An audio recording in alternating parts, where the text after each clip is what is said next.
Halo teman-teman, Assalamualaikum warahmatullahi wabarakatuh. Saya Linda Parwati dengan NIM SB 20015. Nah, pada kesempatan kali ini saya akan menjelaskan mengenai deteksi dini kehamilan muda dan kehamilan lanjut. Yuk, simak berikut ini. Yang pertama, di kehamilan muda, ada dua jenis. Yang pertama, perdarahan pervaginem, dan yang kedua adalah hiperemesis gravidarum. Nah, untuk yang pertama, perdarahan pervaginem. Perdarahan pada kehamilan muda atau usia kehamilan di bawah 20 minggu umumnya disebabkan oleh keguguran. Sekitar 10-12% kehamilan akan berakhir dengan keguguran yang pada umumnya 60-80% disebabkan oleh kelainan kromosom yang ditemui pada sperma ataupun ovum. Nah, untuk perdarahan pervaginem sendiri dibedakan jadi tiga. Ada abortus, kemudian molahidatidosa, dan juga kehamilan ektopik terganggu. Nah, yang pertama ada abortus. Abortus itu apa? Keluarnya hasil konsepsi pada usia kehamilan kurang dari 20 minggu atau berat janin kurang dari 500 gram. Untuk patofisiologinya sendiri, awalnya terjadi perdarahan dalam desi 2 basalis diikuti oleh nekrosis jaringan, hasil konsepsi terlepas dan dianggap benda asing, maka uterus berkontraksi untuk mengeluarkannya. Sedangkan etiologinya yang pertama ada kelainan jumlah dan struktur kromosom, yang kedua adanya infeksi, yang ketiga faktor hormon, yang keempat faktor penyakit, dan yang terakhir faktor lingkungan tidak sehat. Nah, berikut ini adalah jenis-jenis abortus. Ada abortus imminens, abortus incipiens, ada abortus incomplete, ada abortus complete, dan missed abortion. Yang selanjutnya adalah diagnosis abortus. Yang pertama, kita bisa anamnesa dengan usia kehamilan kurang 20 minggu, adanya kram perut, nyeri pinggang, PPV mungkin disertai keluarnya hasil konsepsi. Untuk pemeriksaan fisik, kita bisa mengetahui dengan keadaan umum lemah, tekanan darah, denyut nadi, suhu badan, pembesaran uterus sesuai atau lebih kecil dari usia kehamilan.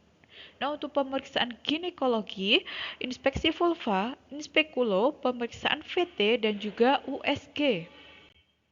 Nah, untuk tata laksananya sendiri, yang pertama kita bisa menilai keadaan umum, periksa tanda-tanda syok, kemudian beri kombinasi antibiotika, dan jika tidak ada perbaikan, kita bisa rujuk ke rumah sakit dan selanjutnya beri konseling dan tata laksana lanjutan.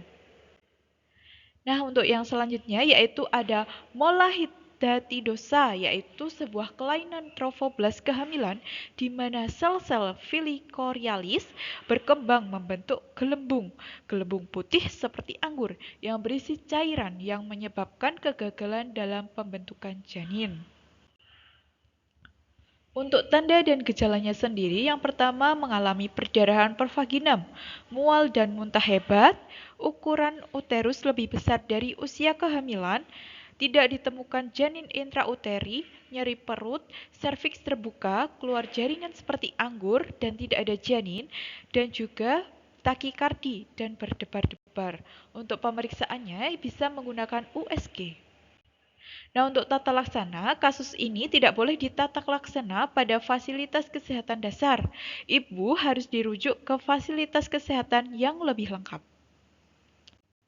Nah, yang selanjutnya adalah kehamilan ektopik terganggu. Kehamilan yang terjadi di luar rahim atau uterus. Hampir 95% kehamilan ektopik terjadi di berbagai segmen tuba falopi, dengan 5% sisanya terdapat di ovarium, rongga peritoneum, ataupun di dalam serviks.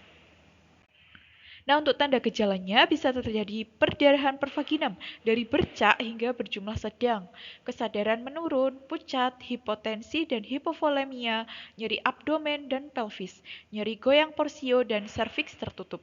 Untuk pemeriksaannya bisa menggunakan USG. Nah, untuk tata laksana kasus ini bisa memberikan restorasi cairan dengan kristaloid NaCl 0,9% atau Ringer laktat 500 ml dalam 15 menit pertama atau 2 liter dalam 2 jam pertama dan segera rujuk ibu ke rumah sakit. Yang Yang kedua yaitu hiperemesis gravidarum, mual muntah yang berat dan berlebihan, dapat terjadi dehidrasi, gangguan asam basa, dan elektrolit dan ketosis. Nah, untuk tanda gejalanya sendiri yaitu mual muntah hebat, kemudian berat badan turun lebih dari 5% dari berat badan sebelum hamil, ketonuria, dehidrasi, dan ketidakseimbangan elektrolit. Nah, untuk tata laksana, pertahankan kecukupan nutrisi ibu, termasuk suplementasi vitamin dan asam folat di awal kehamilan. Anjurkan istirahat yang cukup dan hindari kelelahan. Nah, yang kedua yaitu topik tanda bahaya kehamilan lanjut. Yang pertama, kita bisa mengetahui dengan adanya perdarahan pervaginam. Perdarahan pervaginam sendiri ada dua jenis. Ada plasenta previa, yaitu plasenta yang implementasinya tidak normal, ialah rendah sekali sehingga menutupi seluruh atau sebagian ostium internum atau jalan lahir. Yang kedua yaitu adanya solusia plasenta, yaitu pelepasan plasenta sebelum waktunya. Nah, berikut ini adalah gambar dari plasenta previa dan solusio plasenta. Nah, plasenta previa sendiri ada 5. Ada normal plasenta, kemudian marginal, parsial, dan total. Nah, yang kedua ada sakit kepala. Ibu hamil bisa mengalami sakit kepala hebat atau edema otak yang menetap dan tidak hilang dengan beristirahat. Kadang-kadang dengan sakit kepala yang hebat tersebut, ibu mungkin menemukan bahwa penglihatannya menjadi kabur atau berbayang.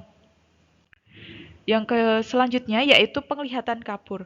Masalah visual yang mengindikasikan silau jika terkena cahaya, tidak nyaman dengan kacamata atau lensa kontak, pandangannya agak kabur, ada titik hitam di penglihatan, dan sebagainya. Yang selanjutnya adalah bengkak pada muka dan tangan ataupun kaki. Bengkak yang muncul pada muka, tangan, dan kaki tidak hilang dengan istirahat dan disertai dengan keluhan fisik yang lain. Yang selanjutnya adalah hipertensi kehamilan. Ibu hamil bisa mengalami dua jenis hipertensi kehamilan. Yang pertama ada hipertensi kronik jika tekanan darah lebih dari sama dengan 140/90 mmHg dan sudah ada riwayat sebelum hamil, atau didiagnosis saat usia kehamilan kurang dari 20 minggu dan tidak ada proteinuria. Yang kedua yaitu hipertensi gestasional, di mana hipertensi tanpa proteinuria yang timbul setelah usia kehamilan 20 minggu dan menghilang setelah persalinan. Yang selanjutnya adalah keluar cairan pervaginam. Keluarnya air ketuban sebelum waktunya atau biasanya disebut dengan KPD, ketuban pecah dini sebelum persalinan berlangsung, biasanya di kehamilan 22 minggu, yang disebabkan karena berkurangnya kekuatan membran, meningkatnya tekanan intrauteri dan adanya infeksi yang dapat berasal dari vagina dan serviks. Yang selanjutnya yaitu gerakan janin yang tidak terasa. Gerakan janin tidak ada atau kurang, biasanya minimal 3 kali dalam 1 jam. Penyebabnya bisa aktivitas ibu yang berlebihan, sehingga gerak janin tidak dirasakan, kematian janin, perut tegang akibat kontraksi berlebihan, ataupun kepala sudah masuk panggul pada kehamilan aterem. Dan yang terakhir adalah nyeri perut hebat. Ibu hamil bisa mengalami nyeri abdomen yang hebat, menetap, tidak hilang setelah istirahat, kadang disertai dengan perdarahan lewat jalan lahir. Penyebabnya ada apendisitis, PRP, persalinan preterm, gastritis, penyakit kantong empedu, salt plaque, dan PMS ataupun ISK. Nah, bagi ibu hamil yang telah mengalami gejala-gejala atau keluhan yang pada kehamilan muda ataupun kehamilan lanjut harus segera berkonsultasi pada bidan dan dokter. Nah, screening dan deteksi tanda bahaya kehamilan sedini mungkin agar tidak membahayakan kesehatan ibu dan janin sendiri. Bidan bisa berkolaborasi dengan dokter dan dirujuk ke rumah sakit jika ibu hamil mengalami tanda-tanda bahaya tersebut. Nah, bagi ibu hamil harus melakukan antenatal care atau periksa kehamilan secara teratur. Terima kasih teman-teman sudah menyimak video ini sampai akhir. Semoga bermanfaat. Wassalamualaikum warahmatullahi wabarakatuh.